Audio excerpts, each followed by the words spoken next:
man la Cheikhou Baldé alias Tcheko, fils de Kolda, né à Kolda, grandi à Kolda. En première position d'abord, je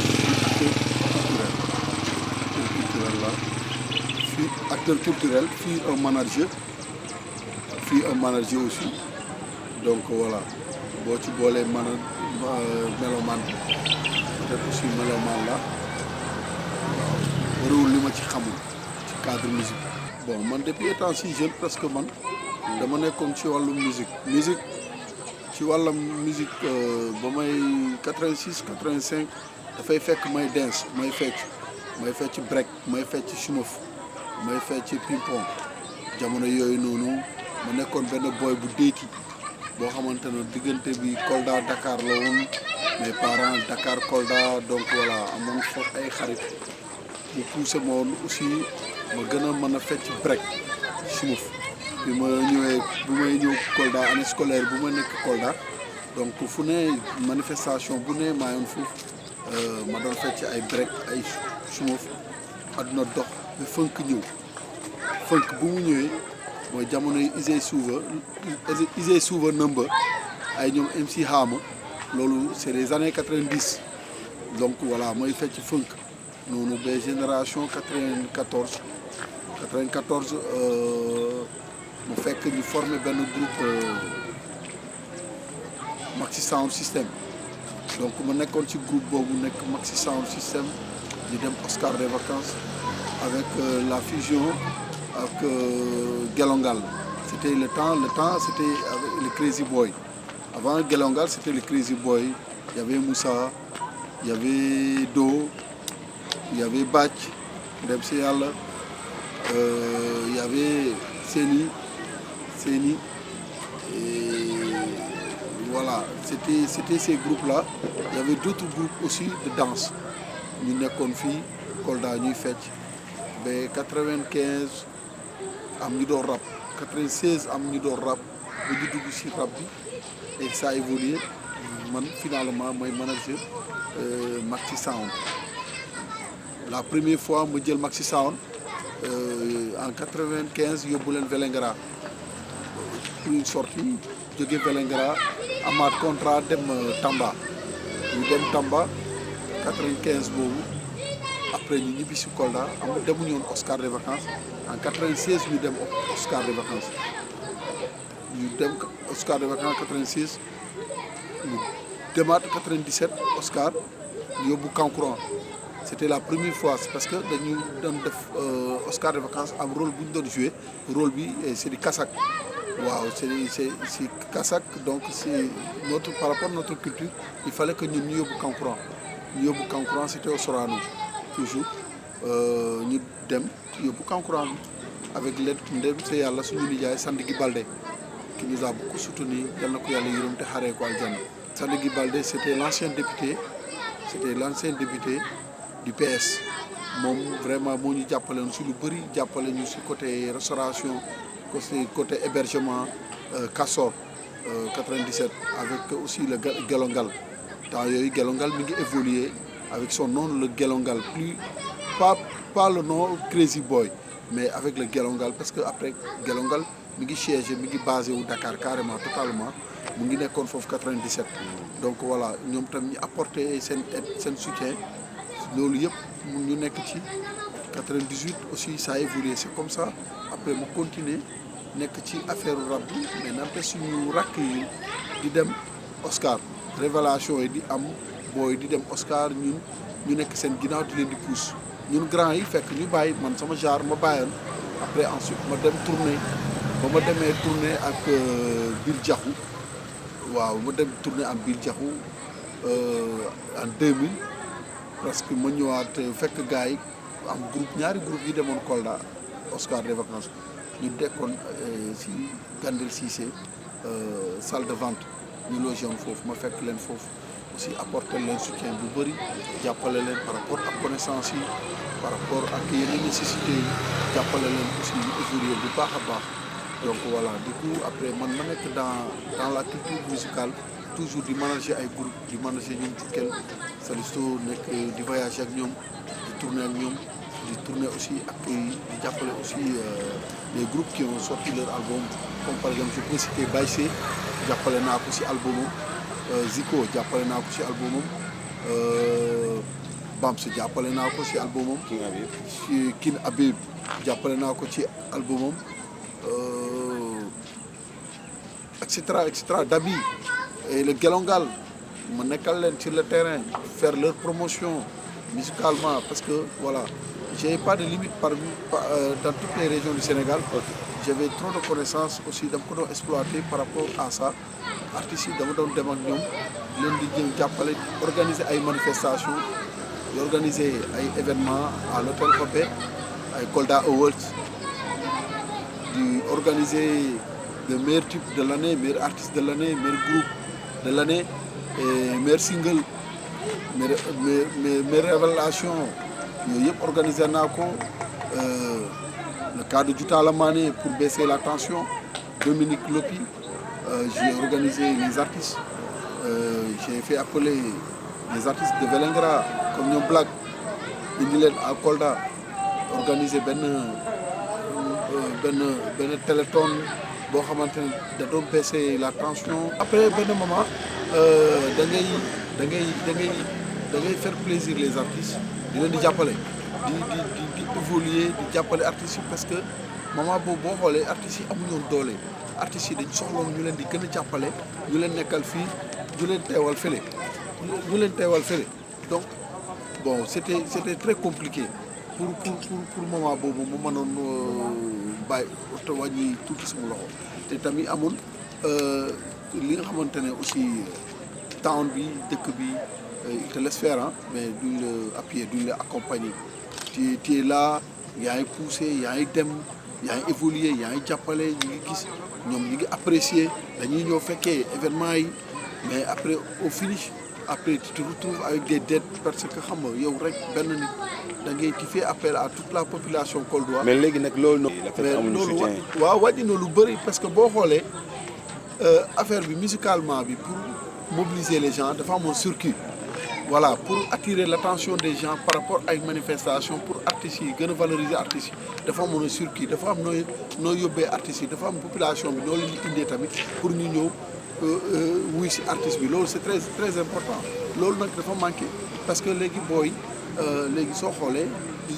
musique bi TikTok la, musique bi beneen réseaux sociaux lañ ko yóbbee, beneen façon réseaux sociaux lañ ko yóbbee. Tu peux rester des années doo gis benn concert digne de son nom. Par exemple voilà, da ngay gis concert boo xam ne tout récemment concert bi tëggee fii commission à la gouvernance dafa naze, parce que voilà, y a pas de sono, on manque de sonorisation surtout.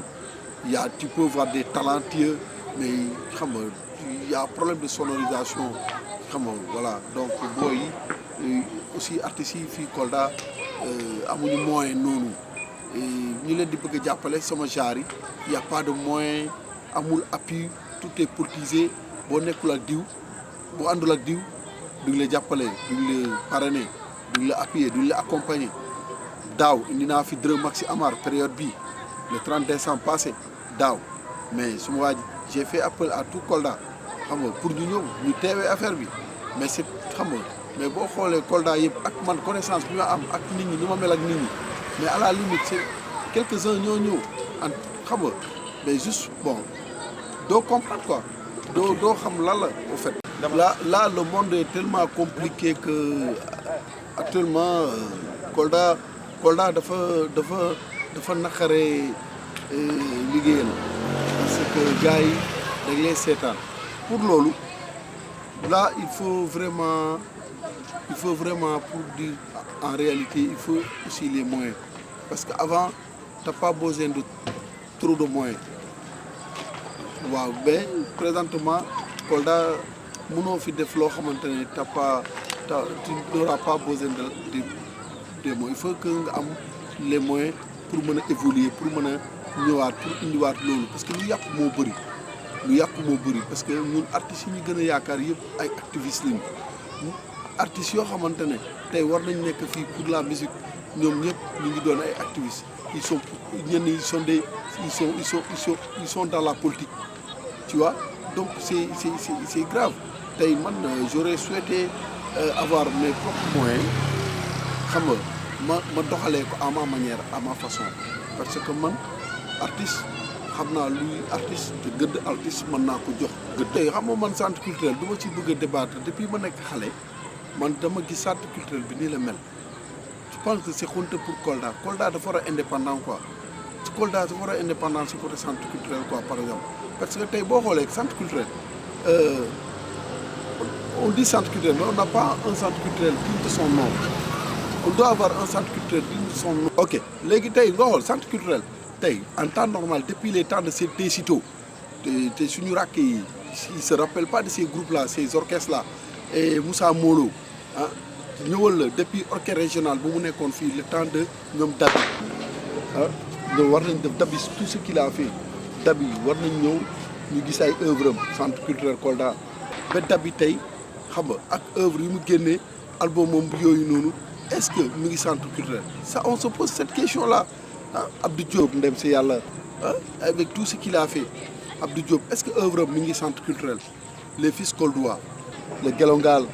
tu vois Gelongal seen œuvre yi am trophée bu ñu yóbbu jëlee ko depuis Côte d'Ivoire tey œuvre yooyu noonu war na nekk centre culturel aussi Kantian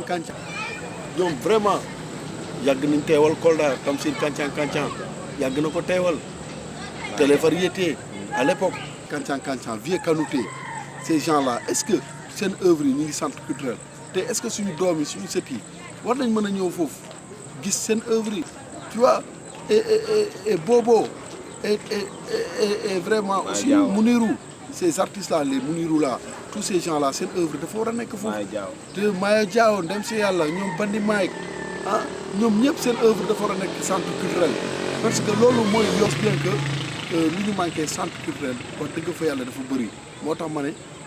on n'a pas un centre culturel digne de son nom vraiment j'aurais souhaité qu'on puisse avoir un centre culturel vraiment qu'on mérite que on ne doit pas vraiment aller à Ziguinchor ou aller à Sédhiou et Fatick ou Kaolack voir leur centre culturel ñun suñu centre culturel ruus nga fa yóbbu nit ñëpp qui s'organise il faut ñu organiser wu voilà donc loolu dafa am solo il faut ay événements yu rëy décembre day ñëw ñëpp di ko fêter def ay gàddi concert de plateau Kolda Naz avril day jot le 3 avril région Sénégal ñëpp ay def ay plateau yu rëy mën nañ déplacer ay artistes ñun duñ ko am ñun Kolda suñu artistes yi nekk fii duñ leen may ay plateau donc c'est compliqué donc il faut ñu soutenir leen il faut ñu jàppale leen il faut suñu autorités yi tamit ñu gestu artistes yi moo xam suñu maire bi moo xam ku mu doon vraiment koo xamante ne il est dans la politique te vraiment il faut mu jàppale jeunesse bi il faut mu jàppale artistes yi boo demee stade artistes yi ñoo koy neexal boo demee foo mënta dem artistes yi ñoo koy neexal donc vraiment il faut ñu jàppale artistes yi quoi ouais. maa ngi nuyu suma frère suma ami DJ Brada maa ngi koy nuyu bu baax a baax di la siyaar di la shawdaan di am kontaan vraiment le fait que nga jaar def benn émission fii sama place fii nii donc maa ngi am kontaan bu baax a baax fii Boulevard Gouvernance donc DJ Brada maa lay gërëm mais émission bi presque mu ngi waaj a jeex te mënuma aussi jeexal émission bi te vraiment aussi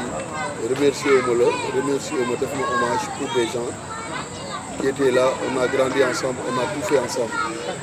et di jaale famille Brodocoms un ami un reggae man qui était là di ko jaale bu baax a baax di jaale famille am di ko ñaanal yàlla ko yàlla xare aljana yi gën a kawe aussi mes frères di rendre hommage mes frères Papis Gelongal di rendre hommage tout récemment aussi Bac Gelongal mon frère mon ami Bac maa lay jaale bro maa lay jaale di jaale famille bi di jaale famille bu baax a baax di jaale aussi ñoom Jaajo di jaale Moussa di jaale la maman di jaale le vieux di jaale toute la famille Mballo bro maa lay ñaanal yàlla xare la aljana yi gën a kawe yal na yàlla wàccee yërmande sa kaw vraiment tu nous manques déjà waaw maa ngi lay jàll bu baax nga jagle émission bi aussi la bëggee bu baax a baax. monsieur Brodo man je suis tellement modeste que man ku ma xam na ne man Freedom 4 lay demee man ay plat préféré ay kii man plat boo ma tegal damay coow man amu problème boobu mangeable rek na mangeable man je voilà. non man j'ai pas ça man nag ma tegal rek damay bañ soxna si mer man loo teg baax na man loo ma tegal baax na bro tegal ma xoolal xam nga loo tegal ma guddi fonde laa ma reer loo ma tegal mu dóor